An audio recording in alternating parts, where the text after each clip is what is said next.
今次同大家分享一件壽山石裏面嘅芙蓉石，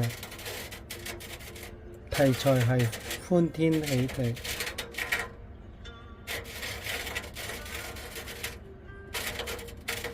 主體係雕兩隻歡咯，一隻喺上面，一隻喺下面玩緊嘅個狀態咯，個情景咯。咁就俾人解釋為歡天喜地咯。